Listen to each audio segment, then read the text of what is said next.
So in today's topic we will be first of all talking about tendons and ligaments, and then we will move toward the location and movement of hinge joint, and then the last topic of muscles.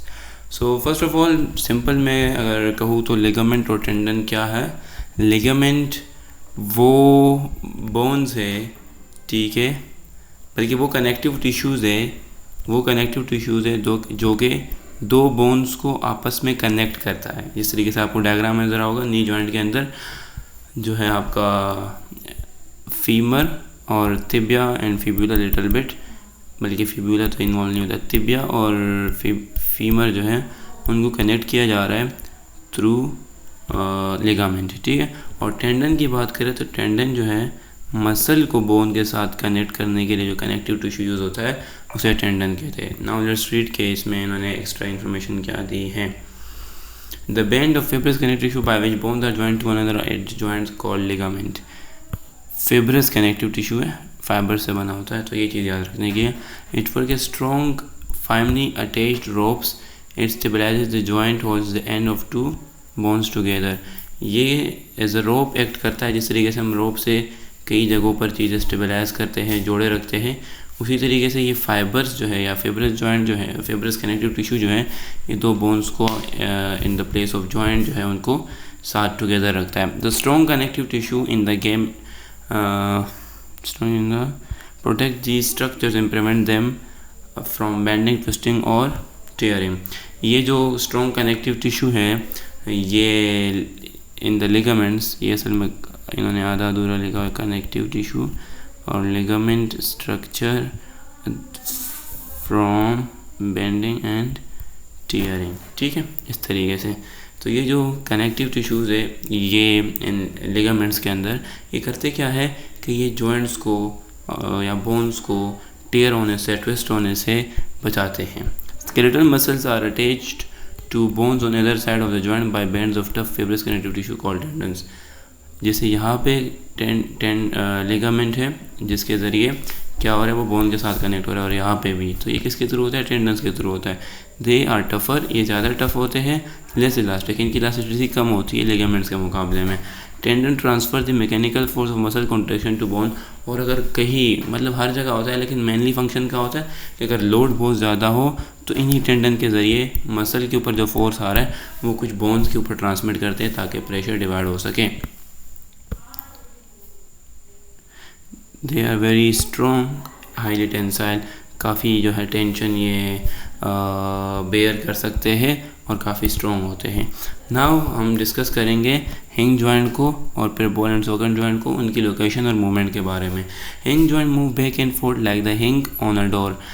जिस तरीके से आपने door अगर दरवाजे का जो होता है जिसे हम हैंडल कहते हैं, तो उसको हम जिस तरीके से आगे पीछे करते हैं, सिमिलरली आगे पीछे मीन्स जो डोर है, फॉर एग्जांपल मैं आपको विजुअलाइज कर सकूँ, ये दीवार है और ये आपका डोर है. तो डोर दीवार में इस तरीके से जुड़ा हुआ होता है, ठीक है, ये ठीक है. यहाँ पे आई डोंट नो उसको उर्दू में क्या कहते हैं, बट उनकी तरह लाइक इसी वजह से, इन्हीं चीज़ की वजह से डोर आगे और पीछे आ पाता है. तो ये हिंज जॉइंट बिल्कुल इसकी तरह फंक्शन करते हैं. तो ये किस मूवमेंट में काम करते हैं, बैक एंड फोर्थ मूवमेंट में, ठीक है. ये एग्जांपल क्या है इसकी, नी एंड एल्बो जॉइंट, ठीक है. या अगर हम सिंपल कहें, it allow movement in one plane only. One plane मतलब सिर्फ वाई एक्सिस पे जाएगा, सिर्फ एक्स एक्सिस पे, यानी एक ही एंगल में वो आगे पीछे जा सकता है, ठीक है. नाउ हम बॉल एंड सॉकेट की बात करें तो ball and socket hip and shoulder joint में पाया जाता है. आपके शोल्डर में और आपके हिप में, ये आपको नज़र आ रहा होगा, ठीक है. ये फीमर है और ये हिप बोन है, ठीक है. तो ये दोनों मिलकर क्या बनाते हैं, बॉल एंड सॉकेट. और यहाँ पे अगर आप देख सकें तो ये हर तरह के मूवमेंट कर पा रहा है, इस तरह घूम भी पा रहा है, इधर भी जा पा रहा है, उधर भी जा पा रहा है, इधर भी उधर भी, ठीक है. So this is ball and socket joint. It allows movement in all direction, तमाम डायरेक्शन में ये मूवमेंट अलाउ करता है. द बॉल ऑफ ह्यूमेरस, ठीक है. अब ये जो ह्यूमेरस है इसका बॉल है, ठीक है, सॉरी फीमर का, और ये एसेबुलम जो है ये एज अ सॉकेट एक्ट कर रहा है, ठीक है. इसी तरीके से स्केपुला का बोन और ह्यूमेरस का सॉकेट, ठीक है, इसीलिए इसको बॉल एंड सॉकेट कहते हैं ड्यू टू इट्स शेप, ठीक है. Now we will be talking about muscles, ठीक है। So movement of arms and legs are brought about by the contraction of muscle attach to bones. Movement भले arms में हो या लेग्स में हो, ठीक है, वो मसल्स के कॉन्ट्रैक्शन से होता है जो कि बोन्स के साथ अटैच होते हैं। Muscles are connective tissue consist of fibrous cells. Muscles वो कनेक्टिव टिश्यू है जो कि फिब्रस सेल से बने होते हैं, फाइबर से बने होते हैं। These tissues have a tendency to contract and relax, और ये खुद को कॉन्ट्रैक्ट और रिलैक्स कर सकते हैं। अगर सिंपल कहूँ तो अपने साइज को थोड़ा सा एलोंगेट और कम कर सकते हैं। The vertebrate possess 3 kind of muscle. जितने भी वर्टिब्रेट्स हैं उनके पास 3 मसल्स होते हैं। वन इज कार्डियक मसल्स जो कि सिर्फ हार्ट के वॉल्स में होता है या कुछ जो मेजर वेजल्स है उनमें भी, ठीक है, प्लस सम वेसल्स। स्मूथ मसल जो है मेनली आपके होलो कैविटीज़ में, ठीक है, होलो कैविटीज़, और जिस तरीके से अगर मैं एग्जांपल दूँ तो इंटेस्टाइन में जो है वो पाए जाते हैं। और स्केलेटल मसल वो तमाम मसल जो कि बोन के साथ अटैच्ड होते हैं, ठीक है। Skeletal muscles the muscles which are attach to skeleton called skeletal muscles की बात कर दी हमने। They are associated with the movement of bones. ये बोन्स के साथ एसोसिएटेड होते हैं तो सिंपल बोन्स के मूवमेंट के साथ भी एसोसिएट होंगे। These muscles are voluntary in nature, ये हमारे कंट्रोल में होती है इसीलिए इसको वॉलंटरी कहते हैं। They are also called striped और striated muscle because they alternative thick and thin means dark and light band. यहाँ पे अगर ये रहा, यहाँ पे अगर आप देखिए ये थिक एंड डार्क का क्या कॉन्सेप्ट है। ये स्केलेटल मसल है। इस स्केलेटल मसल में आपको नज़र आ रहा होगा ये जगह थोड़ी सी डार्क है, फिर बीच में ये लाइट है, फिर डार्क, फिर लाइट, फिर डार्क। तो ये इस तरीके से बैंड बनते जाते हैं लाइट और डार्क रीजन के, ठीक है। तो इस वजह से इसको स्ट्राइप्ड भी आपने देखा होगा। स्ट्रिप्ड शर्ट जो होती हैं उनमें क्या होता है कि पूरा एक कलर होता है और इसके बीच में थोड़ा सा लाइट या थोड़ा सा डार्क जो है उन्होंने लाइनें बनाई होती है। तो ये सिमिलरली वही उसी तरह, ठीक है। Now then is cardiac muscle, these are the muscle which build the walls of heart, जैसे मैंने कहा। They are also striated muscle but unlike skeletal muscle they are branch in nature and arranging mesh work. अच्छा, skeletal muscle जो है वो branch नहीं है, वो अगर आप देखें तो सीधे जा रहे हैं, बट कार्डियक मसल जो है वो ब्रांच मसल्स कहलाते हैं। क्या कहलाते हैं? ये स्ट्राइप्ड है, स्ट्राइटेड है, ठीक है, स्केलेटल मसल की तरह, ठीक है, but unlike skeletal muscle they are branch in nature, इनसे ब्रांचेस निकलते हैं। अगर हम यहाँ पे देख सकें तो ये जा रहा है यहाँ से ये ब्रांच, फिर ये जा रहा है यहाँ से ये ब्रांच, इस तरीके से ब्रांचेस के थ्रू कनेक्टेड होते हैं। They are involuntary in nature, ये इनवॉलंटरी होते हैं, हमारे कंट्रोल में नहीं होते, ब्रेन के स्पेसिफिक पार्ट इनको कंट्रोल करते हैं। Work under control of sino auricular node, और ये जो है सिंपल आप इतना याद रखें कि इसको साइनो ऑरिकुलर नोड कंट्रोल करता है। बाकी किस तरीके से कंट्रोल करता है, क्या सारे मामला होते हैं वो आप आगे क्लासेस में पढ़ेंगे। हाँ, इतना मैं बता देता हूँ कि यही साइनो ऑरिकुलर नोड की वजह से ही हमारा जो हार्ट है वो एक स्पेसिफिक रिदम में, एक स्पेसिफिक पैटर्न में बीट करता है, ठीक है। यानी लब दब की जो साउंड आती है, आपका पल्स रेट मेंटेन रहता है, सिस्टोलिक डायस्टोलिक प्रेशर, पहले आपके जो हैं दो कैविटीज़ होती है, वेंट्रिकल्स एंड मैं भूल गया, बिल्कुल बेसिक सी चीज़ भूल गया, बट हार्ट के जो मैं यहाँ पे अगर डायग्राम से समझा सकूँ, हार्ट के जो ऊपर वाले रीजन्स होते हैं पहले वो कॉन्ट्रैक्ट होते हैं, बाद में वेंट्रिकल्स कॉन्ट्रैक्ट होते हैं। तो ये सारी चीज़ें SAN जो है वो कंट्रोल कर रहा होता है। देन हमारे पास स्मूथ मसल्स हैं। Smooth muscles are the earliest form of muscles from evolutionary point of view. अगर हम एवोल्यूशन को देखें तो सबसे पहले जो मसल्स हमें देखने को मिलते हैं वो स्मूथ मसल्स हैं, ठीक है। They are made up of long and spindle shaped cells. ये किस तरह के सेल्स से बने होते हैं? Spindle shape. इस शेप को क्या कहते हैं? स्पिंडल शेप कहते हैं, ठीक है, इस तरीके से, इस शेप को कहते हैं स्पिंडल शेप, ठीक है। Each cell contain single nucleus, हर एक सेल में सिंगल न्यूक्लियस होता है।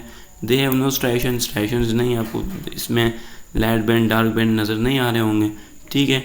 They are involuntary in nature, ये भी इनवॉलंटरी है। These muscles are found in blood vessels, digestive tract and many other internal organ. यहाँ पे मैंने कहा था कि वेसल्स, उसी वक्त मैंने कह दिया था कि मेजर वेसल्स, ठीक है, जिसमें आपका एओर्टा वगैरह जो बड़े बड़े वेसल्स है वो आते हैं। बाकी छोटे आर्टरीज वेन्स वगैरह में स्मूथ मसल काम करता है, ठीक है। Support and locomotion is mainly due to skeletal system and skeletal muscle system. सब जो आपकी बॉडी को सपोर्ट मिल रहा है, जो भी मूवमेंट हो रहा है, वो किन दो चीज़ों की वजह से, स्केलेटल सिस्टम की वजह से और मसल सिस्टम की वजह से। यानी स्केलेटल और मसल सिस्टम आपस में काम करता है तो हमारी बॉडी को सपोर्ट और लोकोमोशन मिलता है। The contraction and relaxation of skeletal muscle allow the bones to move.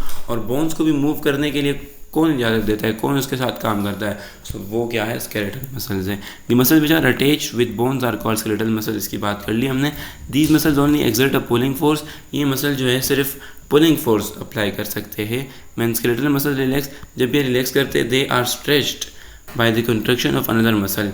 It shows the muscles are always found in pair. The one muscle of this pair when contracted, other muscle relax. This type of working of two muscles against each other are called antagonism. अच्छा, ये बहुत important concept है, इसको ज़रा समझिएगा।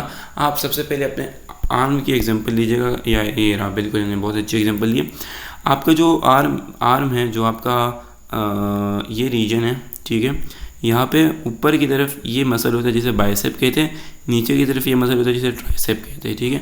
Tricep यहाँ आगे tendon के थ्रू कनेक्टेड है, बाइसेप भी यहाँ और यहाँ भी।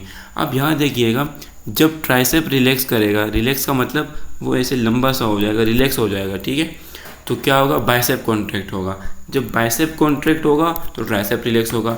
लेकिन जब ट्राइसेप कॉन्ट्रैक्ट होगा, जब वो खुद को छोटा कर देगा, तो क्या होगा? बाइसेप रिलैक्स होगा। जब एक रिलैक्स होगा, दूसरा क्या होगा? कॉन्ट्रैक्ट होगा। जब दूसरा कॉन्ट्रैक्ट होगा तो पहले वाला रिलैक्स होगा। इस फिनोमिना को क्या कहते हैं? एंटागोनिज्म कहते हैं। The pair of skeletal muscle which work against each other are called, और इस पेयर को क्या कहते हैं? एंटागोनिस्टिक पेयर कहते हैं। ये जो दो मसल है, जो एक के कॉन्ट्रैक्ट होने से दूसरा रिलैक्स और दूसरे के रिलैक्स होने से एक कॉन्ट्रैक्ट हो रहा है, इसको क्या कहते हैं? एंटागोनिस्टिक पेयर कहते हैं, ठीक है, antagonistic pair of muscles. The action of bicep और tricep is good example of this. ये एग्जांपल हमने स्टडी कर लिया। The bicep muscle is a large muscle that lies on front of the upper arm between shoulder and elbow. Shoulder और elbow के बीच में होता है बाइसेप, ठीक है। इट इज़ टू हेड्स और रीजन, इसके दो हेड होते हैं, एक हेड यहाँ रहा और दूसरा इसमें ये देखिए, एक हेड और दूसरा हेड, ठीक है। Tricep is also a large muscle on the back of the arm. ये पीछे की तरफ होता है, बैक की तरफ होता है।